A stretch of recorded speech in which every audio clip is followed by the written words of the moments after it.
جی السلام علیکم. یہ میری آپ سے 137 ملاقات ہے. امید ہے آپ خیریت سے ہوں گے.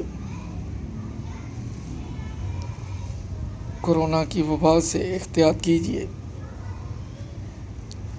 ڈسٹینس رکھیے، غیر ضروری باہر مت نکلیے. اللہ تعالیٰ آپ سب کو اپنی حفظ و امان میں رکھے. میرا چینل سبسکرائب کیجیے.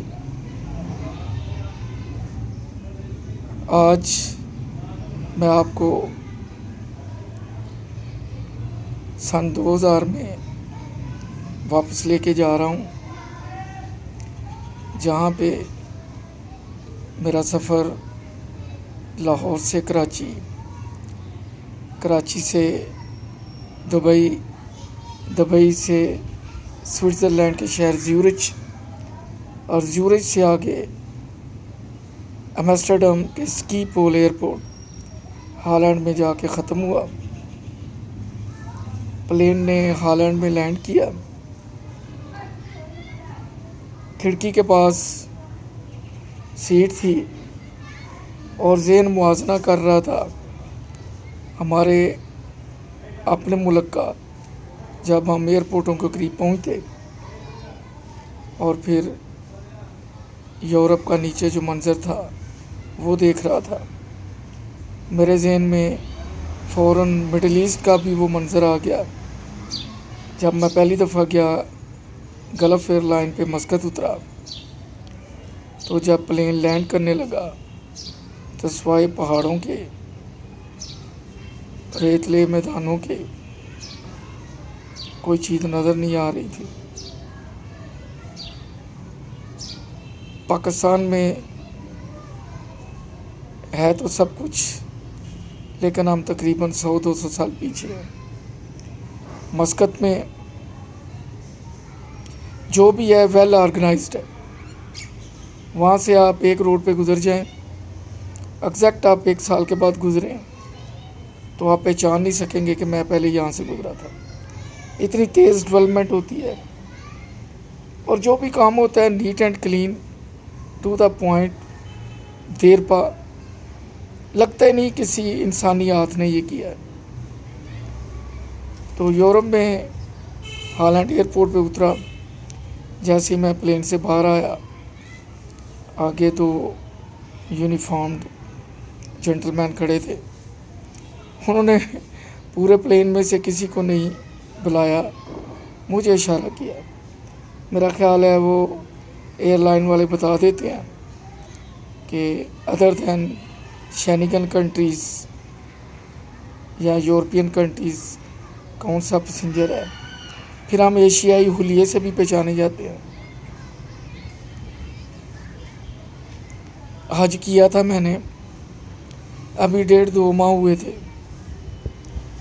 بال مڈے ہوئے تھے، اگو ہوئے تھے، لیکن بہت تھوڑے تھوڑے تھے.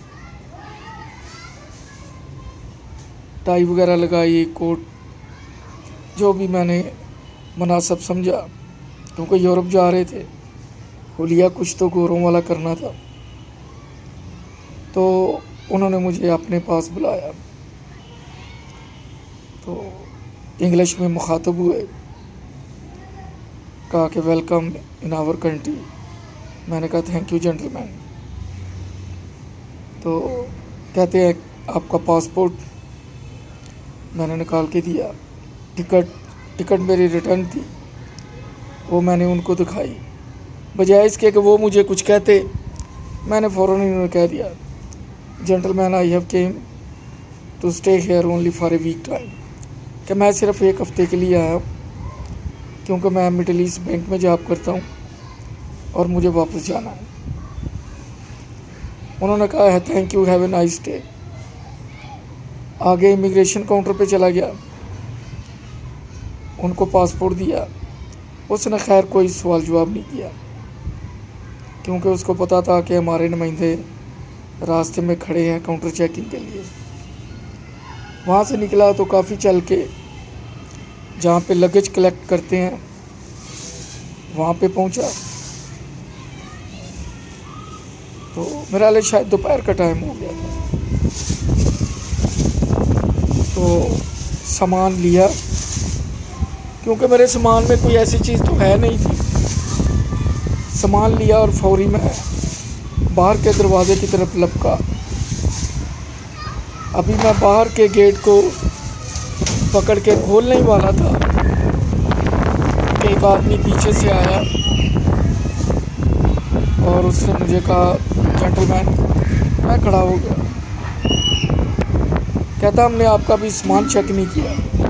میں نے کہا مجھے تو یہ پتا ہے کہ یہ اسکینر سے ہو کے آیا ہے. کہتا نہیں پلیز آپ اسے کھولیں. میں نے کھول دیا تو کہتا ہے آپ کو نہیں پتا کہ ہم اس کو چیک کرتے ہیں. میں نے کہا مجھے یہی پتا ہے کہ یہ اسکینر سے ہو کے گزرتا ہے اور آپ چیک کر لیں. کہتا ہے آپ کدھر جا رہے ہیں. میں نے یہ تو نہیں بتایا کدھر جا رہا ہوں. میں نے کہا میں 1 ویک کے لیے آیا ہوں, یہ میری ہوٹل بکنگ ہے اور بس میں نے واپس جانا ہے اپنی جگہ. کہتا ویزا کہاں سے لیا تھا. میں نے کہا ویزا آپ کی ایمبیسی مسقط نے مجھے دیا تھا. میں وہاں بینک امپلائی ہوں اور مجھے جاب پہ واپس جانا ہے. ظاہر ہے وہ بھی کافی گاگ ہوتے ہیں, تجربہ کار ہوتے ہیں. وہ میرا کانفیڈنس چیک کر رہا تھا کہ یہ آئیں بائیں شائیں تو نہیں کرتا. باہر بڑے بھائی لینے آئے ہوئے تھے. میں نے کہا چلے جو اے پلان ہے وہ استعمال کرتے ہیں, اگر اس نے کوئی گڑبڑ کی تو پھر بھائی کا ریفرنس دوں گا. خیر اس نے مجھے ایگزٹ کی اجازت دے دی. باہر نکلا تو بھائی جان سرفراز صاحب مجھے لینے کے لیے آئے ہوئے تھے. گاڑی لیموزین ٹائپ تھی ان کی, لمبی والی. تو میں اب پاکستان سے مڈل ایسٹ اور مڈل ایسٹ سے یورپ کی روڈ پہ سفر کر رہا تھا. ساتھ ساتھ میں کمپیئر کرتا جا رہا تھا کہ ہم میں اور ان لوگوں میں کتنا فرق ہے. خیر آدھے پونے گھنٹے کے بعد ہم لوگ گھر پہنچ گئے. سبھی ہمارے انتظار میں تھے. جتنی ہماری سڑکیں ہیں اتنی ان کی گلیاں تھیں. گھر تقریباً سارے ایک جیسے تھے, بناوٹ میں بھی ہر چیز آرگنائز تھی. خیر گھر پہنچے, بھابھی بچے سبھی بہت خوش ہوئے. بڑا پرتپاک استقبال ہوا. میرے لیے یہ بھی نیا تجربہ تھا. چھوٹے بھائی ذوالفقار بھی ادھر ہالینڈ میں تھے, خالد بھائی بیلجیم میں تھے. اس طرح خوب رونق لگ گئی.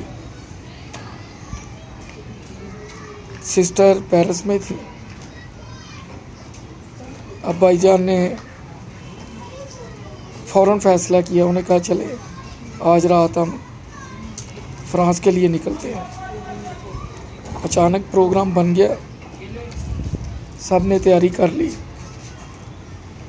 اور ہم لوگ نے رات میرا لے 10-11 بجے جانے کا فیصلہ کیا. اگلے ایپیسوڈ میں انشاءاللہ فرانس تک کے سفر کی بات ہوگی. اپنا خیال رکھیے. اللہ حافظ.